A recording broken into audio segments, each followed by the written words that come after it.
Hello YouTube, this is Paul with Reloading123. I'm back. I just came off of 3 weeks of crazy travel to dive right into nice Idaho weather. We've had an insanely long winter and turkey season started 3 weeks ago, and I love turkey hunting, and so so I apologize. Thank you for bearing with me. I actually had come back and did do a video to find out that the audio didn't work, so I recorded a whole thing of just me going like this. Just unbelievable. Very frustrating, especially when I knew that I hadn't finished the rifle series. I'm leaving in a few weeks.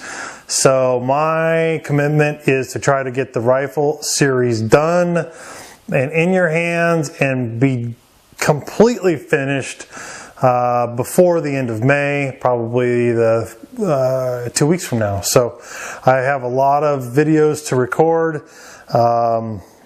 Haven't shot a turkey yet, so I am hunting my property, which is fairly new to me. I'm kind of learning the angles in which I can shoot and not shoot next to the neighbor's house or my house. So there's, and I've made some blunders along the way, which, lots of excuses, but I failed to pull the trigger, and a couple times when I moved, I managed to scare the turkeys away. So anyway, I just want to say thank you. Thanks for hanging in there. I will finish this series, and I have some other cool stuff planned for you. In a quick nutshell, the series that I did that I'm not going to redo, I'm going to dive right into the rifle reloading, as I took a bit of a hiatus, because if you recall, I was going back and forth about 57.5 versus 58 grains of Reloader 22, and what I found out was I had forgot that in the powder shortage I started using H100V, which actually is quite a bit faster speed velocity for my 270, but I hadn't I kind of threw a load together. I knew it was going to be a hunting load, so I wanted lots of power. And I am not familiar with that load. So if you recall that I was telling you that I was experiencing a little bit of pressure and that I was going to reduce things, but I was a little conflicted because I didn't quite understand, because I'd used this load for a long time. That is not true. In the shortage a couple of years ago, I created that load just to get me by. And I had done some testing. I had done all the proper testing, but it wasn't as seasoned and I wasn't as comfortable. So I'm going to go back and use Reloader 22, the load that I've used for years and years. I've got 2 pounds of the powder, and so you're going to see me reload at max. It's going to be 58 grains, Reloader 22. And we're going to just dive right in. We're going to dive into resizing. Now, some of this, it may be a little bit of abridged explanations, just because I went through all this setup, a good portion of this setup on the pistol series. So, I know that I want to make this a standalone rifle set, so if somebody wants to just focus on rifle, they can just watch this as they reload, or the night before they reload, or whatever, and get tuned up. But so I'm going to dive in. I actually did that series. The reason why I even brought that up is I kind of went into decapping bullets and kind of unloading and checking loads to see if you made any errors. I'm going to still do that, and but I'm going to do that at a later date. I'm going to come back to that, but because I want to get you with the basics, and then I'll come back and I'll show you a couple, 3 different ways to unload, like take bullets out of a live case that you've seated and crimped or not, to double check and recheck powder, or whatever may happen if you have a snafu along the way. So we're going to dive in. So here it comes. Okay, so what we have here is freshly polished, once fired, 270 brass. This happens to be federal brass. These are all the same pieces, all once fired, all shot through my gun. and cleaned in the vibratory tumbler, and now we've got to resize them. There's a couple of processes that you go through to resize, and I'm going to show you what that looks like, but the cleaning process is already complete. Alright, so I'm going to do a quick die setup, and what we've got here, again, we're shooting a 270 Winchester round. We're going to set up this set of redding dies, and we are going to put it right here in this RCBS Rock Checker 2 press. As you can see, the shell plate is already in, or the shell holder, if you will. We're going to set this die up. I always love to raise the ram, and if you remember from the pistol video, I use a fairly stiff, maybe cam over effect or interference fit. Alright, so we're going to raise the ram until the die touches the shell holder, and then we are going to turn it down an additional, say, 1/8 of a corner turn. I usually do it by here. I like to have a real positive camming sound like this. Hear that sound? It is, that's probably too stiff. What it does is it squares up the die nicely against the face of the shell holder and allows you to have a perfect square mating surface. So that, here, perfect. So that is squared, the face is squared up against this. You don't want to go too hard, you just want to go just enough. Alright, so then we're going to, interesting. The die didn't really lock down real tight, so we're going to do this once more. We're going to crank this down a little harder. See if we can get this thing to do what it's supposed to do. Alright. Interesting, so once I took the pressure off the die, it actually loosened on the lock ring here. So, interesting. But you can see it down at the bottom of the picture there. Clunk. Right there is where it hits, right there, and then over cam. Perfect.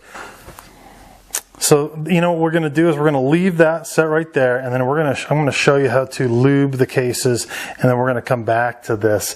So on rifle dies, you have to lube the case. It's critical that you lube not only the body of the case, but the inside of the neck.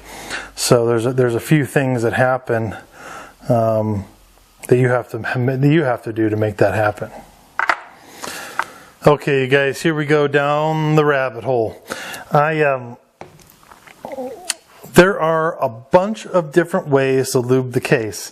Now understand that there is a process of lubing the outside, and then there's a process of lubing the inside of the neck. Now, and prior to lubing the inside of the neck, you actually need to clean the inside of the neck. It's highly recommended. So what you would do is you would take a tool. This particular tool is made by RCBS. It's just a neck cleaner.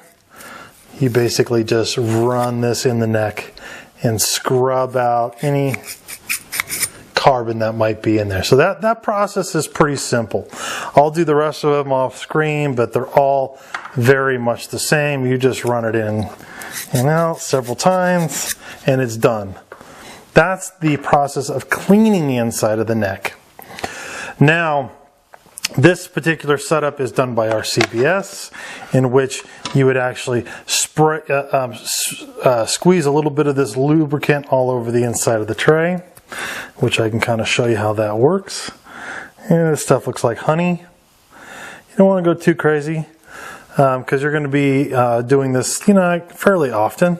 So this is, and then you'll just spread this around. I tend to do it with my finger, and I really focus kind of on the edge. And I'll show you why I do that in a minute. Contrary to popular belief, I really don't want to lube very far up. I really only want to do about to where my finger is. So let's say 2/3 of the case. So what you'll basically do,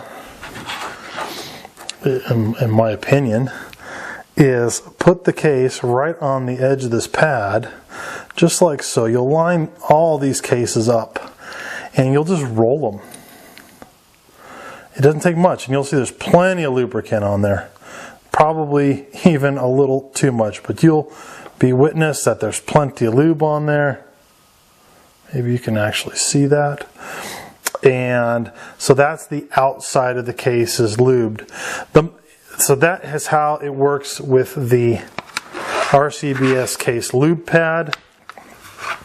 With the Hornady One Shot, this is actually pretty slick. This is kind of my new favorite stuff. This actually lubes the inside and the outside at the same time. I find it to be especially good with like 223, 556, 204 Ruger. But you can really use it on anything. What you do is you put the brass in the tray just like this, and you kind of go across on a 45-degree angle, and you can get this on the shoulder, and it doesn't pollute the powder, and a little bit gets on the inside, a little bit gets down below, and it doesn't leave shoulder dents. If you have too much lube, you will actually get dents on the shoulder of your case, and it only looks bad, but it'll basically be little vertical dents right here.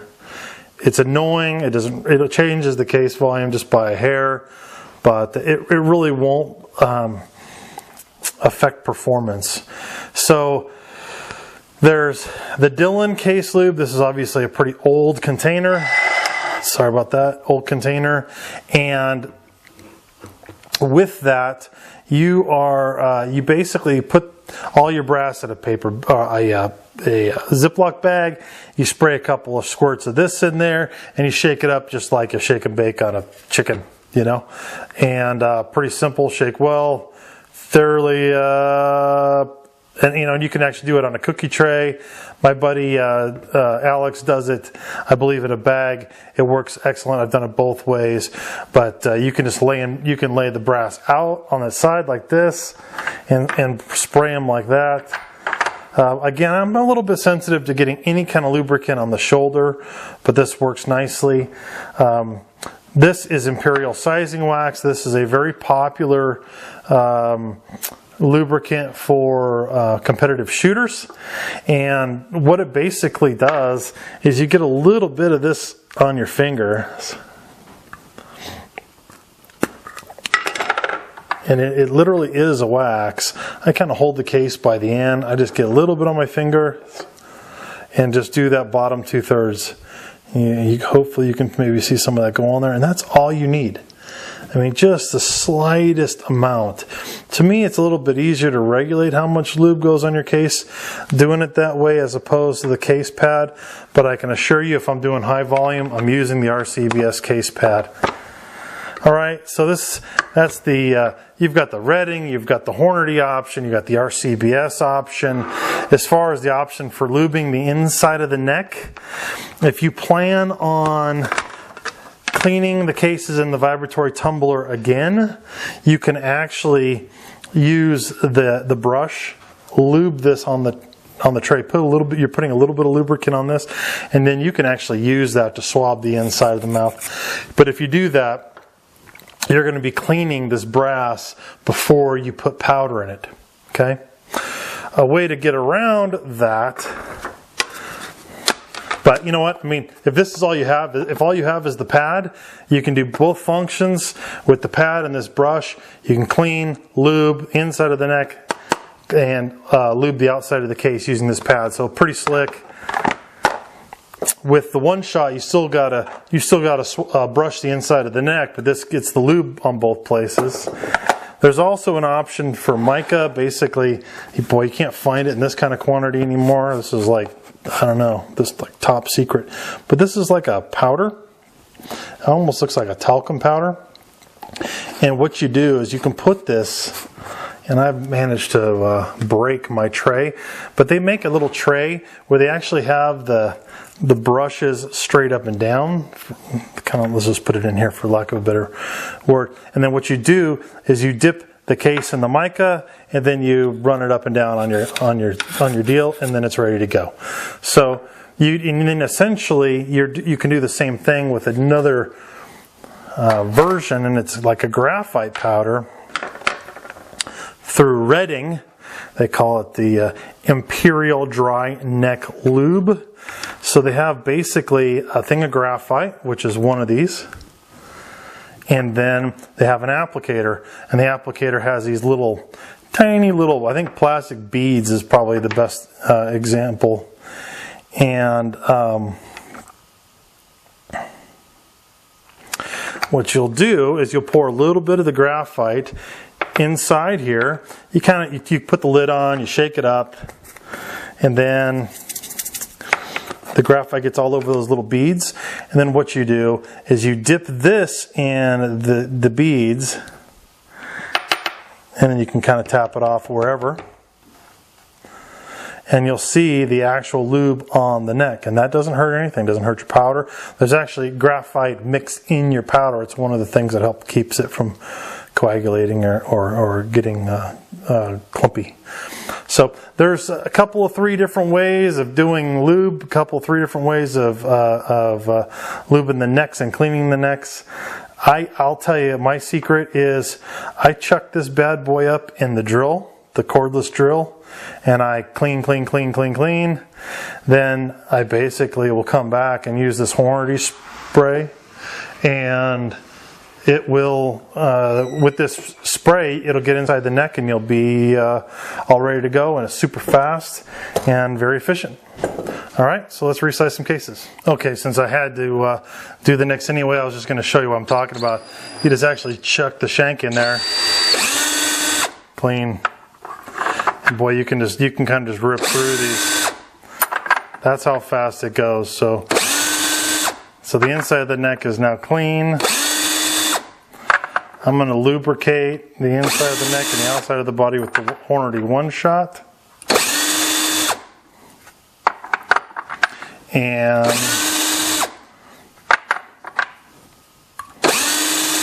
we will be off to the races. Okay, you guys, I've managed to spray. All I really do is spray both sides. I would encourage you to read the directions on the Hornady One Shot. But I do kind of a 45-degree angle here. One pass kind of directed right, kind of right at the corner of the mouth and the shoulder. I turn this block around and do it from the other side. I think they actually tell you to do it on all 4 sides. I've never found that you need to quite do that. But this is pretty slick, and I am gonna clean them again after, because I just don't like any kind of lubricant on my cases. But and it also tells you to let this dry for a few minutes. Some people have problems because they spray it and they go right to resizing. If you need me to slow down on any of the lubricant options, or really zero in on any one of them and do a kind of a mini 5 minutes on each individual one, hey, just drop me a note below, and I'll do that for you, because I know I kind of sped through that. But I think you understand that a rifle cartridge, because not only the length, there's a considerable amount of friction inside the die, that it has to be lubed on the inside and the outside of the case. Okay, so we're going to grab one of these. We're gonna chuck it up in the shell holder, and what we can do is we're gonna, as you can see here, that the depriming assembly is loose on the top. So we're gonna run this into the die. Now this is actually resizing the die. All right. Now the primer didn't pop out, and there it went. I don't know if you saw it roll out, but I was able to actually push it out by pushing this thing down. And I try to, all you really want this assembly to be is low enough to push the primer out. And I'll show you another one, okay? So this is all the way down.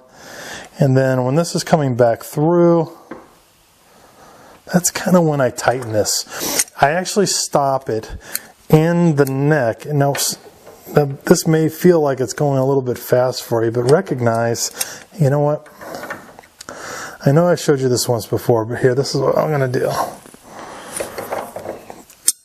So the inside of the die, which is the silver piece here, is doing everything on the outside.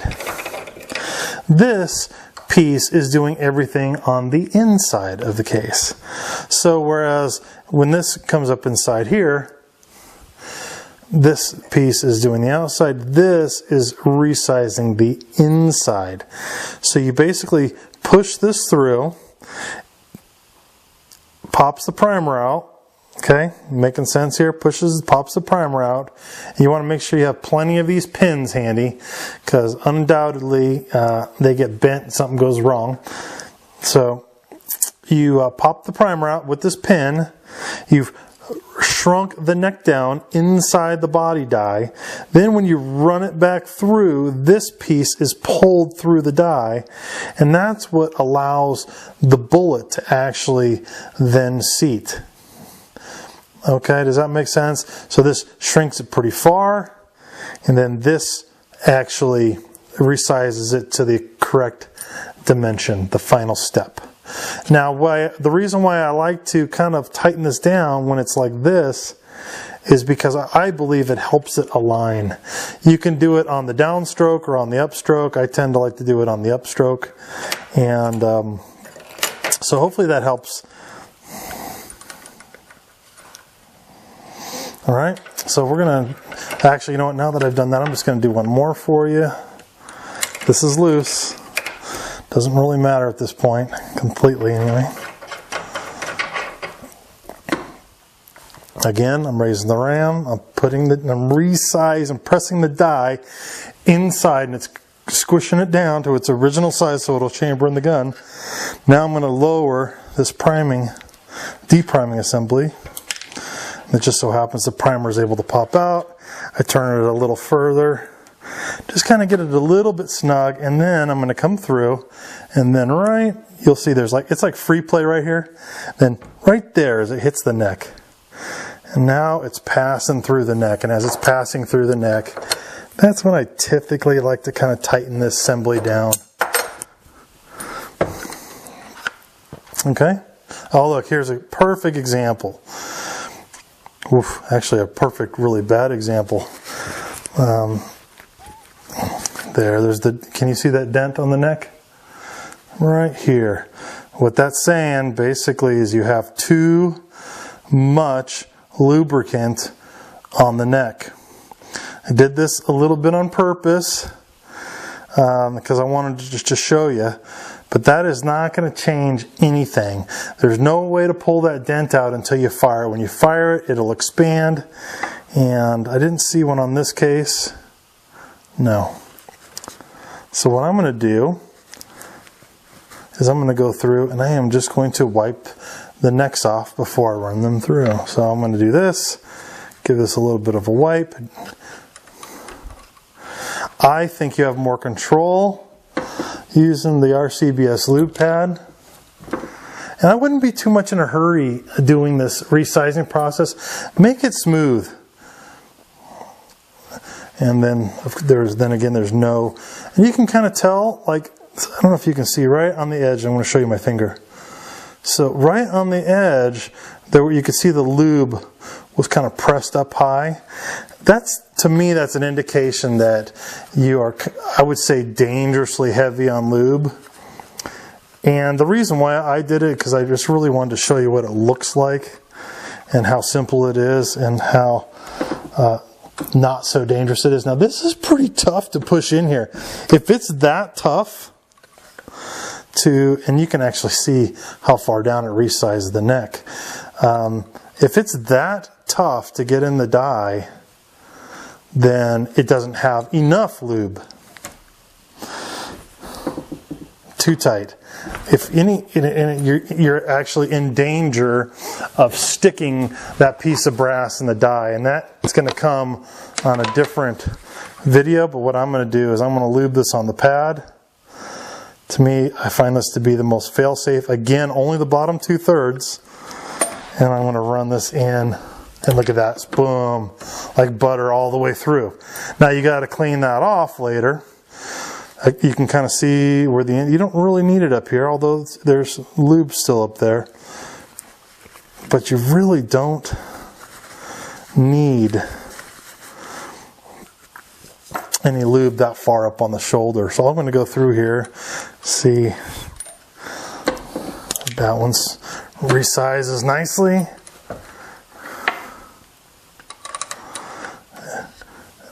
I don't think I saw any shoulder dents. Oh, there is one right there. So, and that's really because the way the Hornady one-shot is set up, it's actually set up to spray the shoulder and the neck. And you risk, there's another one, so you risk hydraulic dents or pressure dents or whatever you want to call them. So my recommendation would be to use the pad. I do use, it sounds like I'm beating up on a Hornady. This one's really tight. But I'm really not trying to. For whatever reason, the smaller the caliber, the Hornady one-shot is fantastic. I use it on 204. I'm loading 500 rounds at a time, and I use it on 204 all the time. 223, 556. And but for whatever reason, it seems like the bigger the cartridge, maybe the more surface area, maybe that's the more that I need to actually do the 4 size. That's too tight again. So it's weird. You know what? I mean, some have too much lube, some don't have enough. But it's only 20 rounds that I'm reloading for you guys, so not that big of the deal to, you know, come through and fix them. So yeah, so no shoulder dents. So basically what I'm going to do is just save myself the headache, and I'm just going to do a quick wipe down, do a quick lube pad, again, the bottom 2/3, and resize. So now those are resized and deprimed. Notice I'm not using the priming assembly to prime my rifle. I like the feel and do it a completely different way. I like to hand prime, which I would highly recommend that you do if you're reloading rifle rounds. I mean, because this same, 20 rounds of high performance 270 loads are, what, 45 bucks? So to me, it's worth taking the extra step and just, making them that much more accurate. I can really adjust the seating depth, etc., etc. So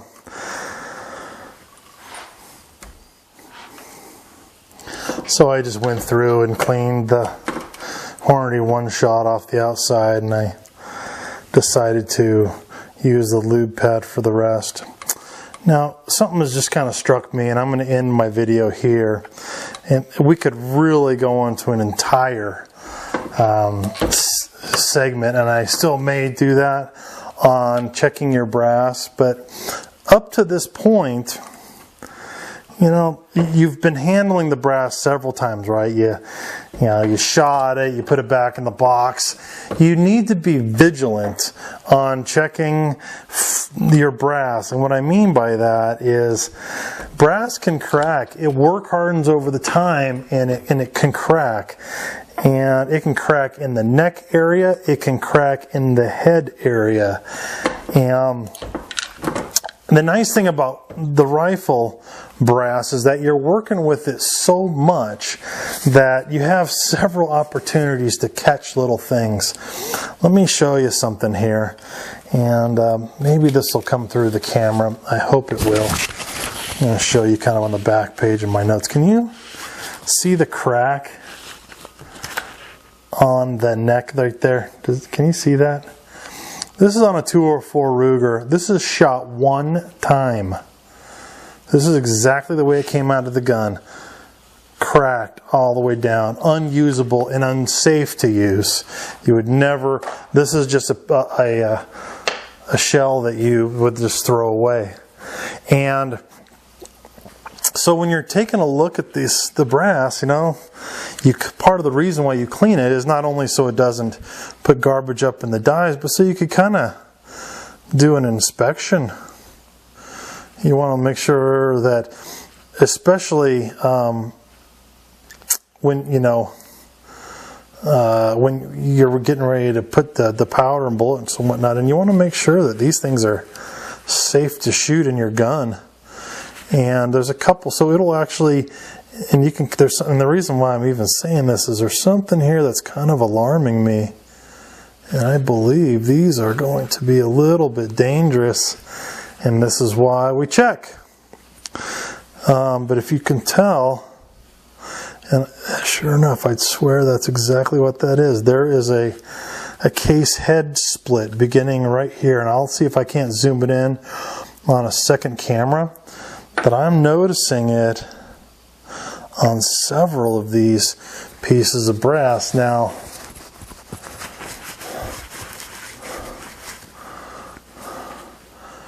I don't know if you can see it, but oh,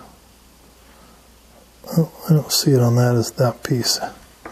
But this piece that I just grabbed, I can almost catch my fingernail on a crack in the brass. Here's one that's in question too. So now I'm going to go through and I'm going to really check these close. And what you can do, and I'll show you how to do that, but so it's obvious to check the neck for splits. If there's any visual cracks on the outside, right, that's, warning, Will Rogers, throw that piece of brass away. But one little thing that you can do on the inside, oftentimes the crack at the head, so the neck when it cracks vertically. On the head when it cracks kind of like horizontally, and the head will blow off into the bolt, this piece will stay in the gun, and you'll be, usually left with a fireball in the face. And hopefully it's not that bad, but oftentimes it can be. So you want to really be vigilant on checking your rifle brass, not just your pistol brass. But so I'm going to check these. Now, what I was going to say is that the other thing that you can do is you can get a paper clip and you can bend a little 90 in the tip, and I'm going to look for that right now. This is high tech. This is a paper clip, and it's got a little, hopefully you can see it against the background there. It's got a little 90, and I'm going to try to find that one piece that I was playing with a moment ago, because I know I have to go through them all and check them. But what you'll do is you can actually put this inside the neck, and if there's a crack, you'll feel the paper clip catch. You'll actually feel it'll typically start on the inside first. This is pretty crude, but now that I found one that I believe has a crack in it, and I believe this one, if this isn't the one, this is one just like it. Maybe not. I'm going to go through and check all these.